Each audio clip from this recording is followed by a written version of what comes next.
take every possible opportunity. Like, cause there's been a lot of times that you mean like I'll turn down an opportunity that it could have been big, you know, whether it was working with a fucking, you know, big artist already, and that could probably put me on or whatever the fuck. But sometimes, you know, there's been cases I'm already in the studio and somebody hits me up like, yo, come work with so-and-so right now. And I'm like, fuck, I'm in a session right now. I can't just like, yo, fuck y'all, I gotta go work with this person. Like, I don't know. But maybe try to like take more opportunities like that. Like sometimes maybe you have to do shit like that. Like, yo, I'm trying to work with this person, like, peace. It seems fucked up, but at the end of the day, it's probably gonna put you in a better position, you know? It's your boy Haze, and I'm here with LY Talks. So Haze, a lot of roles you play, which is your favorite? I mean, I don't really have a favorite. I like just being involved with all aspects of, you know, the music and through the creative process. So I've been like, I just started producing more again. So I think like right now I'm having, you know, the most fun doing that, like producing and coming up with records with artists, even writing, you know.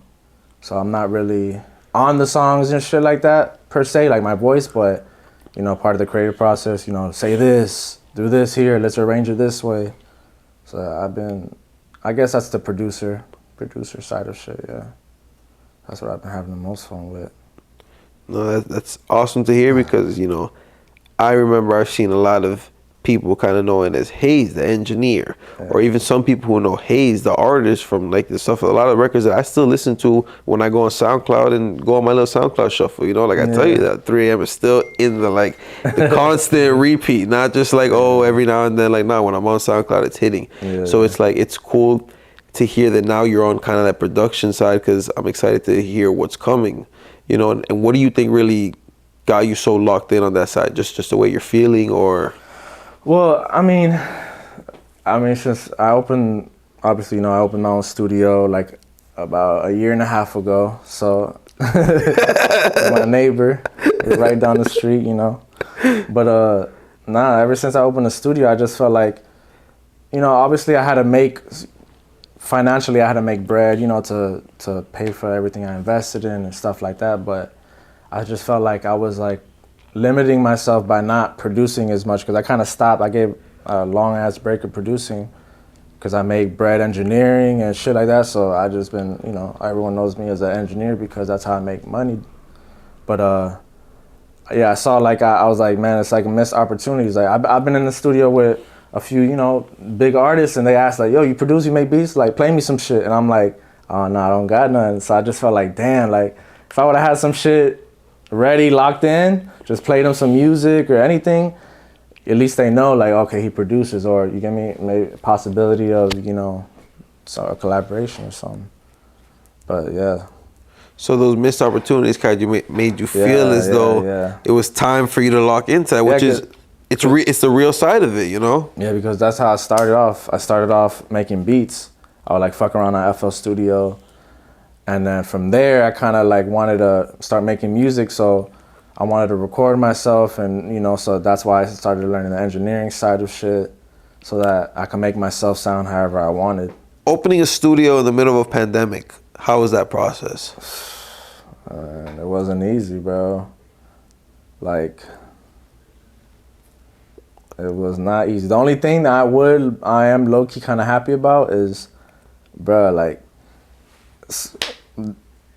the year after, okay, I opened my studio up, all the materials, because you know, obviously it costs to make the room, you know, acoustically treated or some way acoustically treated. So like all the materials, I remember I spent a good like thousands of dollars on materials, but the year after, you get me, like, because my girl has a crib, she's renovating, all those materials were double, bruh. So like a fucking piece of plywood that I paid like $30 for, literally $60 now, a sheet of plywood. So I was like, damn, thank God, bro. I was low-key like happy there because I would have spent literally double on materials then, you get me? So nah, but it was interesting, you get me? Like, everybody kind of wanted to lock in, so it was also an opportunity. Like people weren't out as much, you know, they didn't feel comfortable being out, so you know, I had a little spot where, you know, obviously I kept clean for the people that care about that shit, and yeah, I don't know what to say about that. You have to lock in during the pandemic. Like the pandemic brought a lot of sides out. We definitely were working a lot during the pandemic. I remember, even like before I got my studio, we were already like I was pulling up on people doing portable sessions, all that. So the pandemic, like you know, there's a lot of bread in the streets, so people were recording. During the pandemic, we did our first session with you over here. You recorded our first LY session was with you. Yep. I used to work here low key. I mean, built it, made it what it was, you know. Nah, we gotta give hella credit and love to Haze for real, always. I just had to, you know, have my own spot. It was nothing, obviously. I like working with y'all boys, bro. Yeah. So I just wanted my own shit, you know. I've always wanted my own studio, so that's why, you know, thank God it finally happened, bro. Yeah, and after working at so many studios, 'cause like you said, you worked here, but we can name a whole bunch of other studios here in Miami and elsewhere that you've already worked at. How does it feel now that, you know, you have your own spot and that's, even though it happened in the middle of a pandemic, now it's 2 years in, like it's been continuously going. Yeah, nah, it's a blessing, bro, because it brings opportunity, man. Like opportunities that I didn't get, and you know, with people I probably would have never met. You know, I could just go right now and just come, let's go cook up, let's go get me and be there as long as I want without worrying about, you know, fucking getting kicked out of the studio when you're out of time and shit like that. Like, or you know, I just didn't want to be like playing that middleman, bro. I just wanted to be able to just have control over anything creative, like all the music. When it comes to recording an artist, what are some of your biggest pet peeves? A recording artist,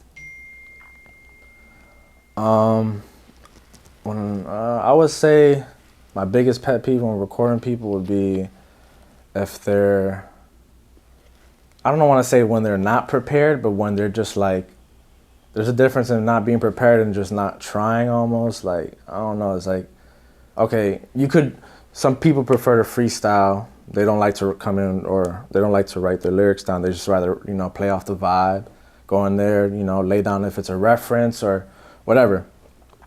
At least, like, you know, go in the booth and try. There's people that like, I guess they say that's their process, and then when they get in the booth, they're just like scared or they just like, you know what I mean, they don't deliver. And I get probably that. That would probably be my biggest pet peeve. Like, you know what I mean? If that's not your process, then you know what I mean? When you get to the studio, be prepared.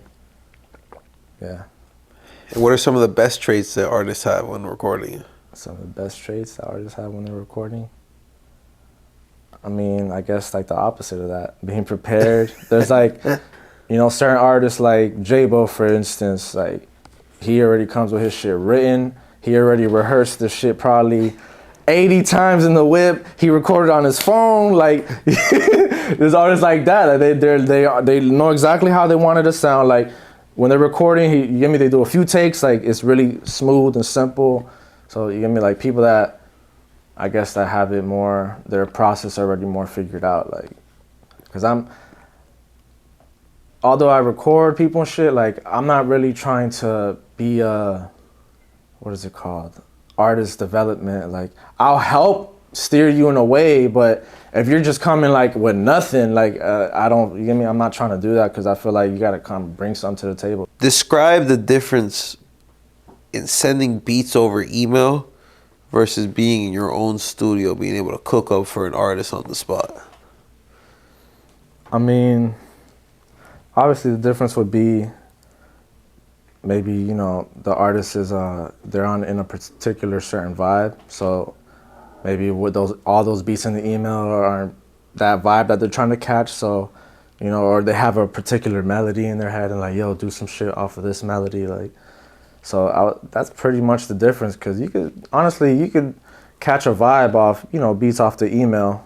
It's just the creative process of it is different. And you being more of like, you know, a producer on that side of things, obviously prefer the cooking up in person. But I know that in this game, a lot of placements come via email. Like, you know, especially with something like, you know, like you could one lock in and then now like from having it, oh, you just send it over and then, oh yeah, it played on that, it played that. So like, you know, does the excitement come at a different level? Like, you know, what is it? How would you describe that? I mean, I wouldn't say I prefer cooking up more in person, like, cause I don't mind, you know, sending beats out and you know like that. I don't mind doing that, but it's just different. Cause usually, if we're cooking up in person, either I'm gonna be involved with the writing process of shit, or you know, like, or like I just made the beat in front of them. They're like, "Oh, that's hard," and you know, pull that up. Like that would be the difference. Who are some of the artists that you feel as though, like, or producers that you feel as though you have the best chemistry when you're cooking up? Either artists or producers, like I have good chemistry with. I mean, artist wise, obviously K Charles, you know, Tunde. Uh, there's another artist I've been working with, Paxton. He's super dope. Like he was on The Voice, and he sings incredible, bro. Like so, you know.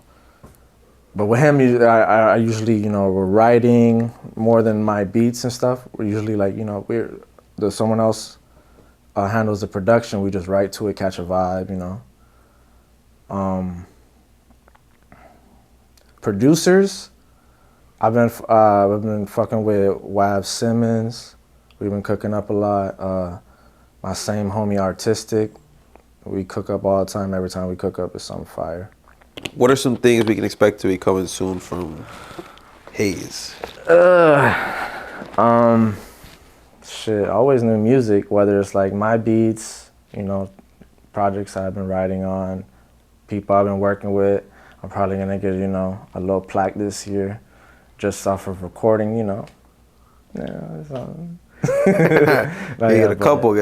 Yeah, I'm like, thank God, bro. It's about time. I've been doing this shit for so long, but and my own music too. I've been saying that forever to all my homies, but yeah, it's just when I the next shit that I have coming out, I just want to roll it out right. Like I don't want it to be some bullshit. Like I'm trying to videos, you know, marketing, the whole shit. So that's why I'm trying to figure things out with that.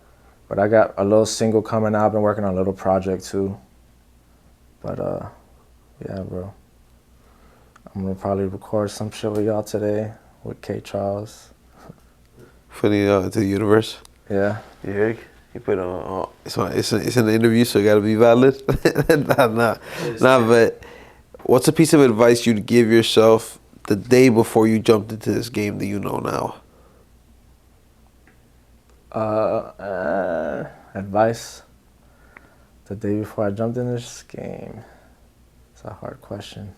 I would probably just tell myself to take every possible opportunity. Like, cause there's been a lot of times that I'll turn down an opportunity that it could have been big, you know, whether it was working with a fucking, you know, big artist already, and that could probably put me on or whatever the fuck. But sometimes, you know, there's been cases I'm already in the studio and somebody hits me up like, yo, come work with so-and-so right now. And I'm like, fuck, I'm in a session right now. I can't just like, yo, fuck y'all, I gotta go work with this person. Like, I don't know.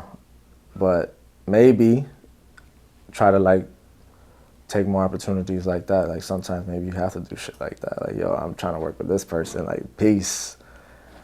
It seems fucked up, but at the end of the day, it's probably gonna put you in a better position, you know? Some facts right there. And what excites you the most about, like, you know, the modern day kind of music scene with Instagram, TikTok, and all of that? What excites me the most? I mean, I see like TikTok and shit like that as, you know, obviously a way to get your music out there. I'm not really big on it, like all the dancing and all that extra shit, but like that new little rage scene that's been popping, like that's like when you just like, it's like when you're rolling loud, bro, and you just see the way these kids are going crazy and just the energy that these artists, like, it's crazy, bro. Like, I didn't like a lot of artists until I just seen them perform. Like, I didn't really fuck with Playboy Cardi like that much, just cause, whatever. And the whip, it doesn't bump the same. Like, but when you're at the fucking concert and you're seeing that shit go crazy, like, yo, and that's what made me a fan of Playboy, like Lil Uzi.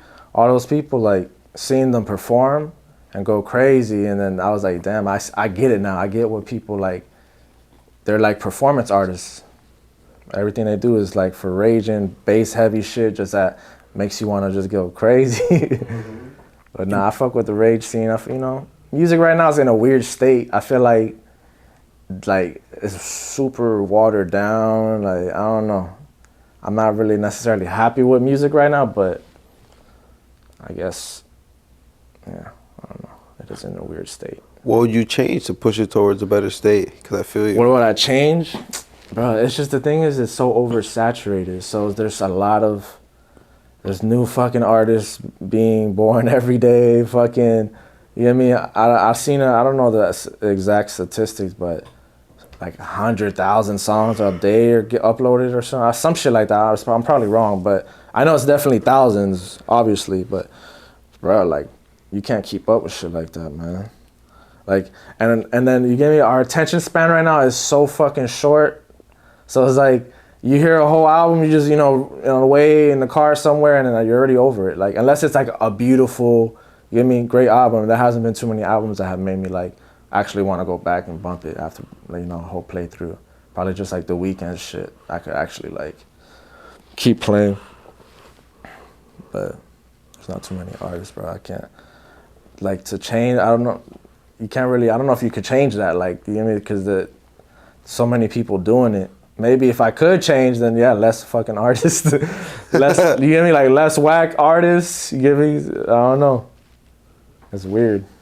Yeah, because technology is really what's allowing that. Like nowadays, you can open up your Instagram and see 20 snippets back to back.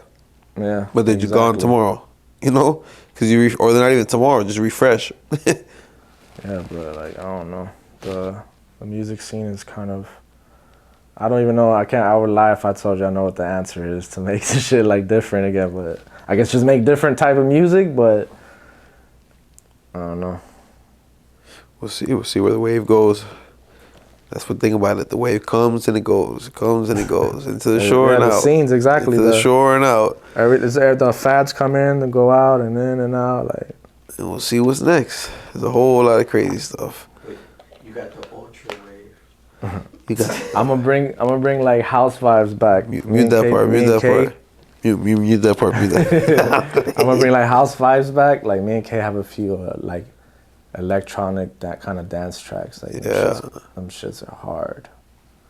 So I just been trying to I just make shit that just feels good. I don't like try to make a certain genre. I just like, if it's off the beat or whatever vibe we catch, but I just try to make sure that feels good, because at the end of the day, if it feels good, it's gonna feel good to other people too, Couple shout outs to local artists or producers that you see coming up in the next couple of years. And shout out to K. Charles, shout out to Tunde, shout out to Jabo, shout out to fucking Paxton, shout out to, there's so many people, bro. Based. Who else? Huh? SK. Oh yeah, shout out SK, my bad SK, bro. Shout out SK. Product. There's just so many fucking talented artists out here, bro. In 2022, all the we'll hear homies, more bro. All the homies gonna go Space Jam. All the homies gonna go crazy, bro. We're gonna go crazy this year. So let the people know where they could find you on Instagram, or on Apple Music, or how they could contact you for. Oh yeah, Instagram. Well, pretty much all social media is Crybaby Haze, spelled out normal. Crybaby Haze. If you want to follow the best studio ever, Ultrawave Studios. Block that. Nah, yeah. Crybaby Haze, everything. I think, yeah. Ultrawave Studios. Nah. Shout out to Ultrawave Studios, obviously, man. Shout out to Ultrawave Studios. Shout out to Ultrawave Studios. If you want to follow us, it's okay. Private facility. Facility, so don't come on no bullshit. 10 people for 2 hours on 20 tracks, sharing one blunt. None of that shit. Private, exclusive studio. We trying to work, bro. We just trying to make NMB. good music, man. Shout out to Haze, bro. Thank you for everything, bro. LY Talks, we out. The lucrative youth.